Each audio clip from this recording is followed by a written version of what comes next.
si je crée quelque chose pour m'aider, il n'y a aucune raison qu'il se retourne contre moi. Ok? Gardez ça en tête encore un petit moment. On va regarder ce que nous dit le Midrash à propos de ce pasouk Lotov. En hébreu, Lotov, ça veut dire c'est pas bon, tout simplement. C'est pas bon qu'un homme reste seul. Il doit se marier. Il ne peut pas rester seul. Ah. Lotov et Yota Adam Levado, Tani Rabbi Akiva. Il a enseigné Rabbi Akiva. Kosh kol she'en lo isha, sharouy belotova. Tout celui qui n'est pas marié ne connaît pas le bien. Sharouy belotova. Il n'y a aucun bien en lui. Belo ezer, il n'a aucune aide. Belo simcha, il n'a pas de joie. Belo bracha, il n'a pas de bénédiction. Belo kapara, il n'a pas de pardon. Belo tova, il n'a rien de bon. Pourquoi? Parce que c'est marqué Lotov et Yotadam Levado. Belo ezer, parce que c'est marqué Ese lo ezer kenegdo. Belo simcha, parce que c'est marqué Vesamarta ata ou veitecha. Et tu te réjouiras toi ou ta maison. Qui c'est ta maison? C'est vous sa maison. C'est vous sa maison. Vous pouvez le prendre au sens propre, c'est-à-dire popote et marmot, ok? Vous pouvez le prendre comme ça. Mais vous pouvez le prendre aussi qu'un homme sans femme, il n'a pas de maison. Il n'a aucune attache. Qu'est-ce qu'a dit Dieu? Vous vous souvenez? Je vous ferai un sanctuaire. Le sanctuaire, c'est vous. Pas de bracha, pas de kapara, pas de joie. Elle est où l'égalité là? Bien sûr qu'il n'y a pas d'égalité, mais ce n'est pas dans le sens que vous croyez. Tu peux t'appeler Baba Saleh, si tu n'es pas marié, zéro. Lo simcha, lo ezer, lo bracha, lo kapara, si tu n'es pas marié. Peleatsou, et c'est pas fini. Oui. Qu'est-ce qu'il dit? Belo kapara, vechiper, pas de pardon, d'où je sais. Vechiper baado, ou baad beito. Et il demandera le pardon pour lui, le Kohen Gadol, et pour sa maison, Rashi, en beto, et la ishto. On parle de sa maison, on parle de sa femme. Belo bracha, le aniyar bracha, el betecha. C'est marqué dans Yecheskel là-bas. Et on déposera la bracha dans ta maison. Qui c'est la maison? C'est vous. Rabbi Simon Beshem Rabbi Yoshua Ben Levi Amar Belo Shalom. Il n'y a pas de shalom. Chez Neymar, Veata Shalom ou Betecha Shalom. Toi et ta maison, il y aura la paix. On traduit shalom, on traduit paix pour l'instant. Hein. Rabbi Yoshua Deskinim Omer, le fils de Rabbi Levi, Af Belo Chaim, il n'y a même pas de vie. Re Eno Adam Shalem, Re Chaim Imisha Ashera Afta. Vois la vie avec la femme que tu aimes. Mais il n'y a pas besoin d'égalité. C'est vous les boss. Bracha, Kapara, Chaim, Ahava, tout est entre vos mains. Tout. Absolument tout.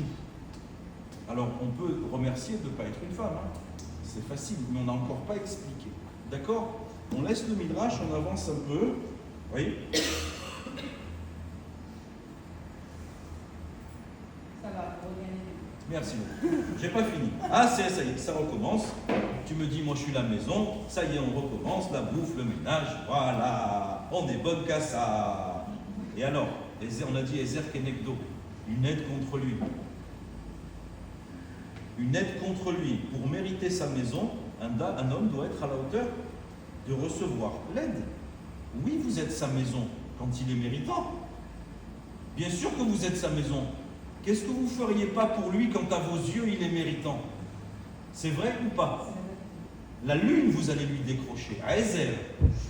Mais quand il n'est pas méritant, Kenegdo, contre lui, il n'est pas méritant. L'aide, elle se transforme en contre lui. Eh oui, monsieur, tu n'as pas regardé des belles choses aujourd'hui. Tu n'as pas étudié aujourd'hui. Tu as parlé mal aujourd'hui. Et d'un coup, tu rentres chez toi. Bonsoir, chérie, ça va? Ah, ça va, hein? Est-ce que je viens de rentrer? Non, non, tu ne viens pas de rentrer, Habibi. Quand tu étais au feu rouge là-bas, il fallait regarder devant toi. La relation qui vous lie à votre mari et celle qui vous lie à vous, à Kadosh Baruch Hu, c'est un baromètre. C'est un, vous savez les choses des pianos, là, comment on dit? Un métronome, pardon, pas un baromètre, mais un baromètre aussi, oui, un métronome. Quand le baromètre il fait comme ça à la maison, mon ami, regarde ce que tu as fait dans ta journée. Et Aizer Kenegdo, c'est la Torah qui parle, c'est pas moi. Je ne suis pas en train de faire du féminisme, hein. Chas v'shalom. Je vous vous explique ce que la Torah elle dit. Tu es méritant, mon ami, c'est pas une femme que tu as, c'est une maison. Tu n'es pas méritant et elle est contre toi. Voilà. Donc là aussi, l'égalité, zéro. Hein, parce que vous êtes finalement le juge de paix de la journée d'un homme. Oui.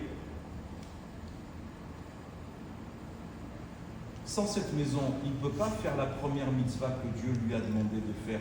Ou le avdo, ou le avda, ou le shomra. Étudier et faire les mitzvot. Il ne peut pas sans vous. Et lui, il gagne son Gan Eden avec ça, et pas avec autre chose. Lui, le Olam Haba, c'est parce qu'il aura étudié la Torah et qu'il aura fait des Maasim Tovim. C'est tout. C'est ça sa récompense à lui. Et sans vous, ça, il ne peut pas. Sans vous, il n'y arrivera pas. Parce que lui, il ne peut pas s'occuper des enfants. Il ne peut pas s'occuper de la maison. Il ne peut pas avoir cette patience que vous, il vous a donnée. Lui, il ne peut pas vivre dans ce monde sans vous. Parce que vous, vous avez l'œil. Parce que vous, vous savez que le frigidaire, il va là, il ne va pas là-bas. Et qu'un homme qui va parler avec vous de ça pendant une demi-journée, il perd son temps.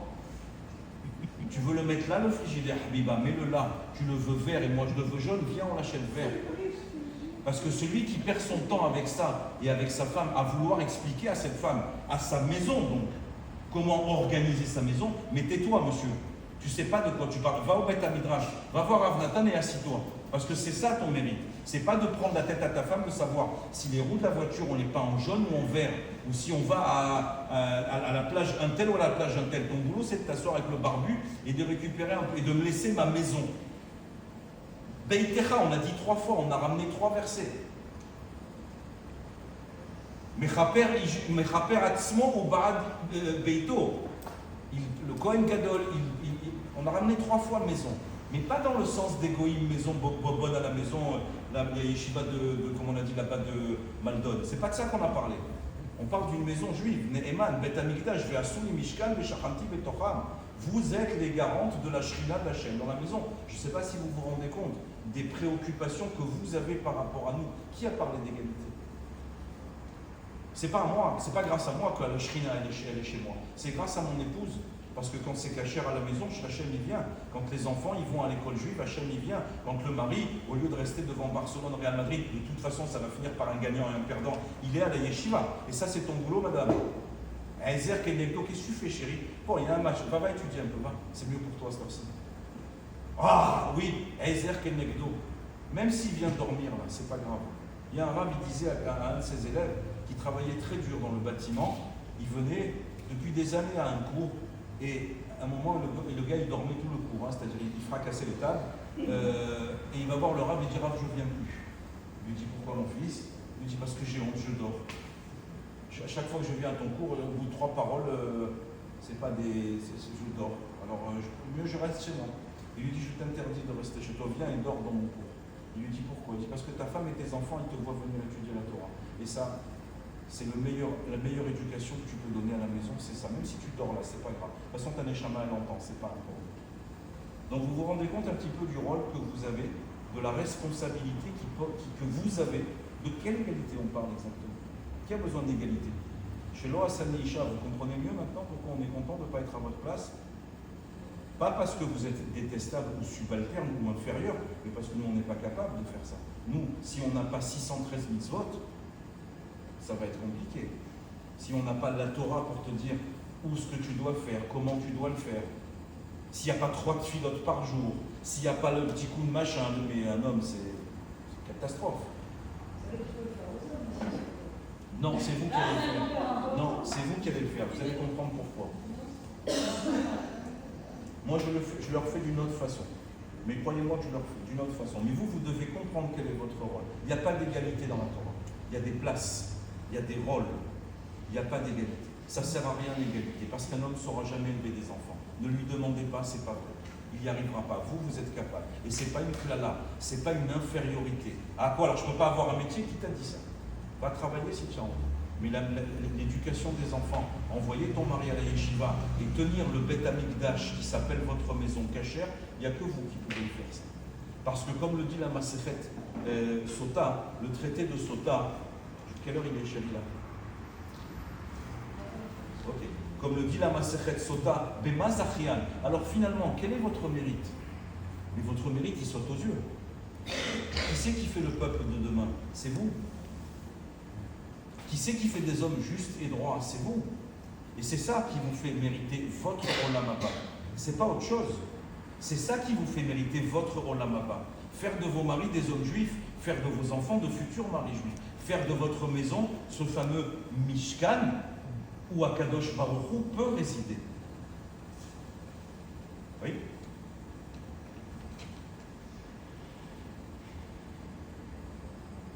Je vous ai parlé tout à l'heure de la période et de ce fameux Shalom Bayit. J'écourte un peu, pardon, parce que je ne veux pas non plus trop vous retenir, mais je vous ai parlé tout à l'heure de ce fameux Shalom Bayit, qu'on traduit mal par la paix dans la maison.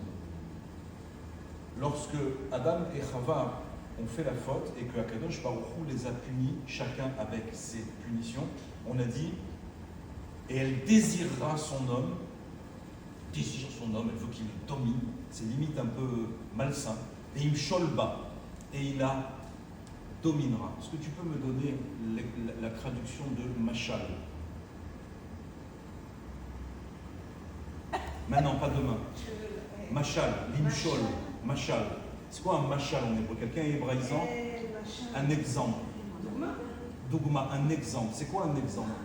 C'est quoi un exemple? Non, je connaissais la traduction, je voulais juste vous faire comprendre. L'imshol, c'est gouverner. Mais dans la Torah, c'est exemple. Elle désirera son homme et il sera un exemple pour lui. Un homme droit, un homme juste, un homme de Torah. Là, elle le désirera. Vous voyez comme le passouk, il n'est pas tout à fait lu de la même façon. Ça, c'est le Meshach Chochma qui ramène ça. Et elle sera un exemple pour sa femme. C'est quoi un exemple pour sa femme? Il va à la tfila, il étudie la Torah, il s'occupe de sa maison. Il a sa place. À ce moment-là, quand il sera un exemple, elle le désirera. Pas quand il va la dominer comme un gorille d'Afrique là-bas. Ça, c'est pas un exemple. Il sera un exemple pour elle. Voilà un homme qui pourra effectivement être désiré par sa femme. Pas parce qu'il va la maintenir dans cette espèce de hiérarchie qui n'existe pas dans la Torah. Alors pourquoi on dit qu'un homme vaut mieux qu'une femme à sauver? Vous avez compris pourquoi. Ce n'est pas une question que la femme est inférieure. C'est parce qu'effectivement, il a des mitzvot à accomplir et que le monde ne tient que par les mitzvot et la Torah. Et si on sauve les deux, c'est mieux. Et si c'est une femme enceinte, on sauvera la femme enceinte. Je vais au bout de la Gemara. D'accord? Oui, c'est pas chaud, évidemment. Maintenant, pas forcément, j'ai pas dit ça. Mais vous comprenez le passouk Ve'im Sholba dans Bereshit. Pardon? Elle porte un enfant. Il y a deux vies. On fait un calcul, tout simplement. On est dans le monsieur, tu as un exemple pour ta femme, à ce moment-là, elle va te désirer. Tu veux pas un exemple? C'est pas du désir, c'est de la soumission. Et ça dure jamais très longtemps. Ça dure jamais très longtemps. La Torah ne soumet pas une femme, ni un homme d'ailleurs. L'homme a été créé, homme et femme. On a dit Zachar venekeva bara otam. C'est pélé. C'est incroyable. Rabbi Akiva, il dit dans son Midrash des Otiot, des Rabbi Akiva, il a fait un livre sur les lettres. Il y a 22 lettres en hébreu, 27 avec les sophites, et il a fait un Midrash. Il a expliqué à quoi correspondaient les lettres. Il dit une chose incroyable. Il a dit sur la lettre bête, vous savez quelle est la valeur numérique de bête? 2. Avec quelle lettre il a créé le monde? Bereshit, bara, Elohim et Hashamayim. Un monde, ça se fait à deux. Un monde, il est homme et femme. C'est comme ça qu'Hachem il a voulu le monde. Il n'a pas voulu homme et femme. Il a dit Bereshit, bara, Elohim et Hashamayim et Haaret. Homme et femme, ce monde y fonctionne. Chacun a sa place. Shalom Bayit, ça ne veut pas dire la paix dans le foyer, parce que la paix que nous proposent les nations, c'est une paix de compromis. Or, les compromis, ça ne dure jamais très longtemps. Combien on peut tendre le ressort? Il y a un moment, le ressort, il explose. Donc, ce n'est pas de cette paix-là qu'on parle. Le Shalom Bayit, c'est Shalem, Shlemut, la complémentarité. Chacun est à sa place. Et alors là, oui, on a une maison complète. On a une maison Shalem, pas une maison de paix. Bon, allez, je me la ferme cette fois-ci.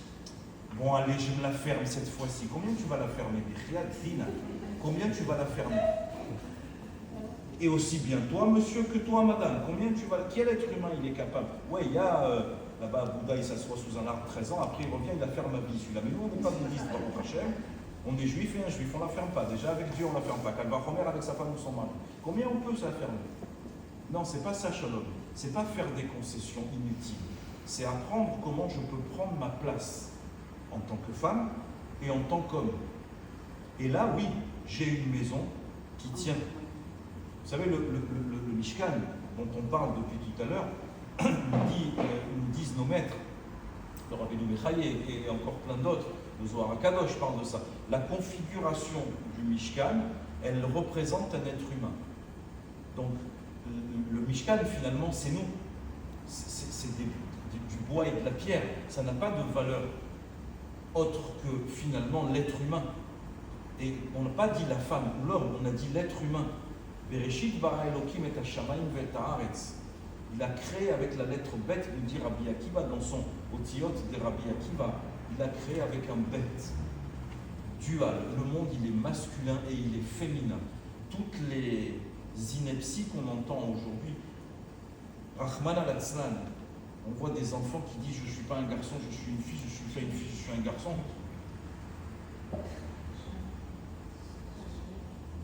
Bon, quitte son image, on a compris. Non, Hachem, il a fait des garçons, il a fait des filles. Il a fait des hommes et il a fait des femmes. Chacun, il doit trouver sa place. Un jour, si on attend, on développera un sujet qui peut paraître sensible, mais la Torah sait en parler. Il y a des hommes très féminins et des femmes très masculines. C'est une volonté également d'Hachem. Et la culture qui n'est pas la nôtre nous fait penser qu'un homme trop masculin est un homosexuel et qu'une femme trop masculine est une lesbienne. Pas du tout.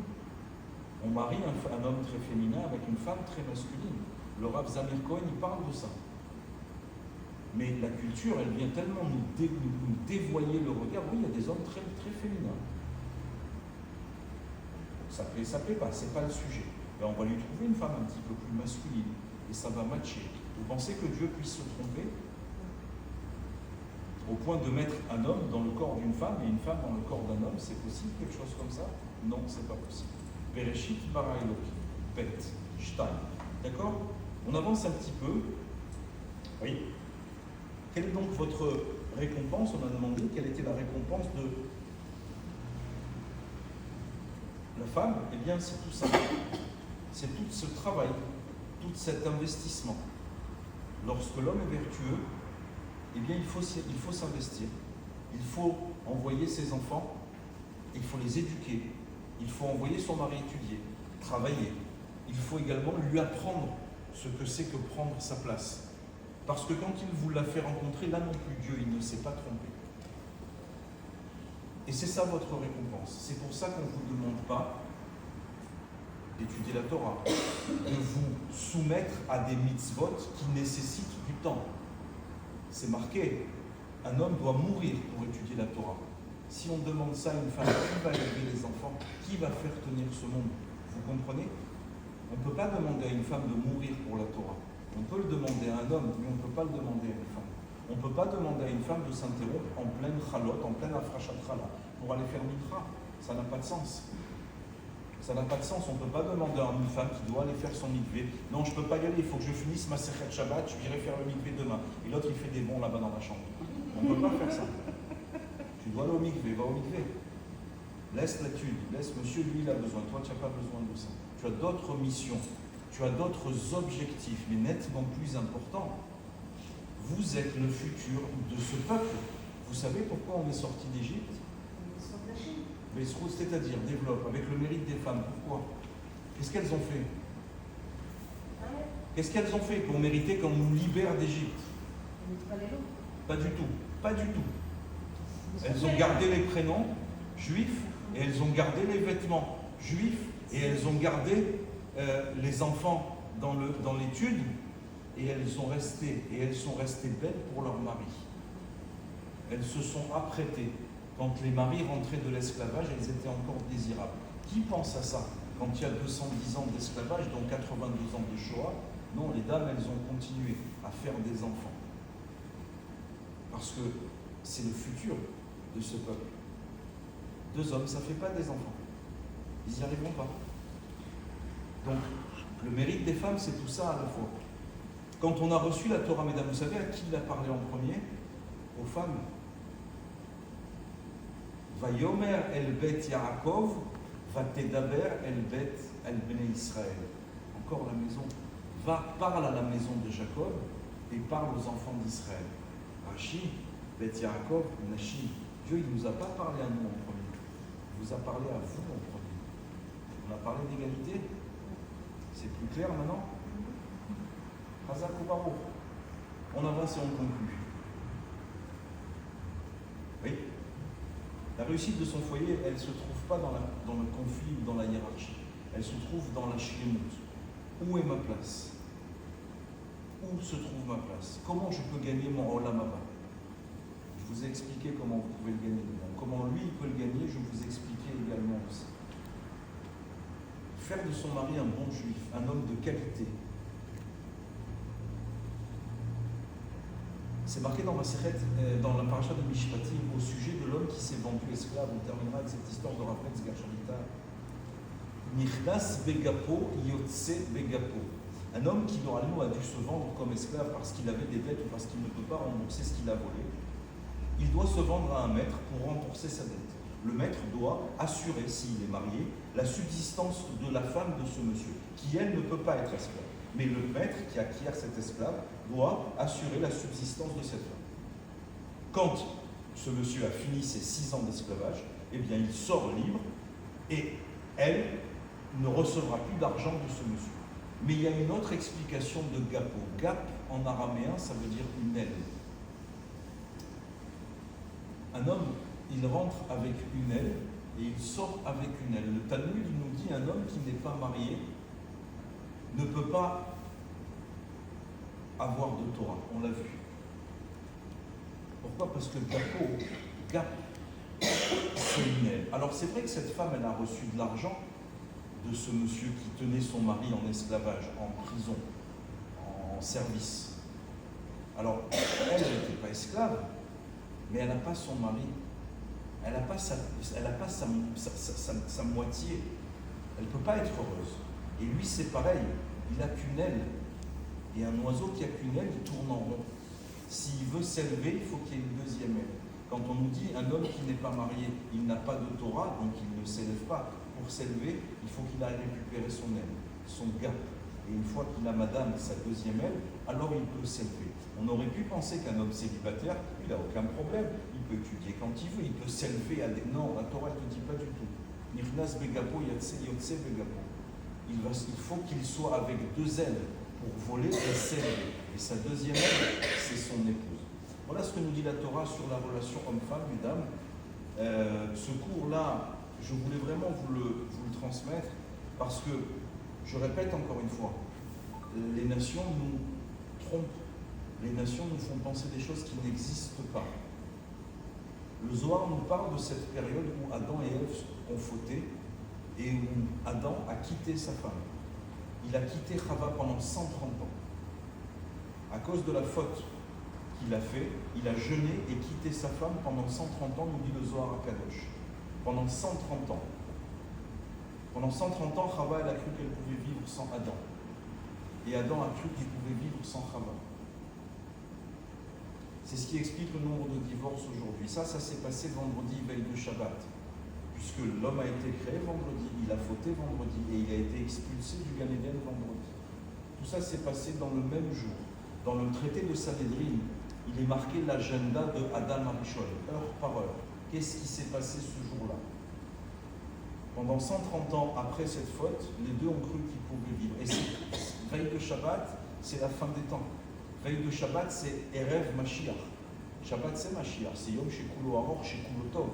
Cette période que nous vivons de divorce incroyable.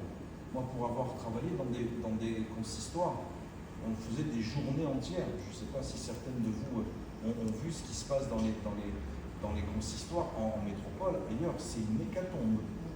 Il y a une explication ésotérique à ça. Adam et Ève pensent qu'ils peuvent vivre l'un sans l'autre. Ah, tu me parles mal. Ah, tu me respectes pas. Ah, tu m'écoutes pas. On divorce. Qu'est-ce qu'il y a? C'est toi le problème, c'est pas moi. D'un côté comme de l'autre, hein, les enfants. Hein. Il n'y a pas un pour rattraper l'autre. Hein. L'autre, elle s'est tirée 130 ans, l'autre aussi s'est tirée 130 ans, mais je n'ai pas besoin d'elle, je n'ai pas besoin de dire, ça fait très bien, qu'est-ce qu'il y a? Puis j'ai maigri, machin, tout ça. Non, Hachem nous a fait des réchites deux. On ne peut pas l'un sans l'autre. On ne peut pas. Alors, Bezat Hachem, cette période, elle va s'arrêter. Mais il faut comprendre. Il faut baisser pavillon. Et l'homme et la femme, où elle est ma place? Comprendre sa place. Pas écouter les nations. Ouais, ta vie c'est ta vie, assume-toi.